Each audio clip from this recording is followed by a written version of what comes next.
صوره رح ننزل نحن على الكرسي. هلا سلخت تنتين.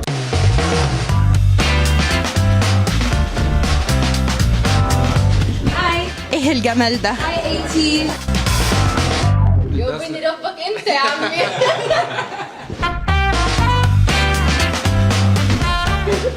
طلعي من حياتي ندى. نيفر. شكرا ايتي بالعربي وحب وحنان. وعلى فكرة حسميكم خالتي. داليا مبارك، لو اتأخرتي عن مواعيد البرنامج اللي بتاخديها في الجدول ثانية كل يوم دقيقة أمي هيحصل معاك سلمي على مشكلة. رامي يا ماما. ازيك يا طنط؟ ازي حضرتك؟ تهتم كتير برامي. حضرتك بنتك بتتأخر علينا في التصوير، لو اتأخرت تاني ليلتها سودة. ايه لعبي قطش الصوت. دقيقة هما شباب متفقين علي وأنا هلا عليك وانا رح اروح مع العنصر النسائي سوا. مين العنصر المحايد بيني وبين رامي؟ مين؟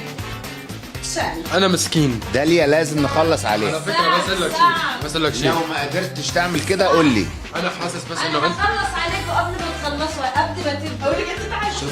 شفت نيتك؟ انا من هنا أحب أبلغ أخوي الفنان رامي، أخوي الفنان الشامي، بأنه أي محاولات لاستفزازي لن تنجح، بل سأقلب الطاولة. شكرا لكم. كانت معكم مراسلتكم من استوديو MBC في الأردن داليا مبارك. يا ليلي يا ليل.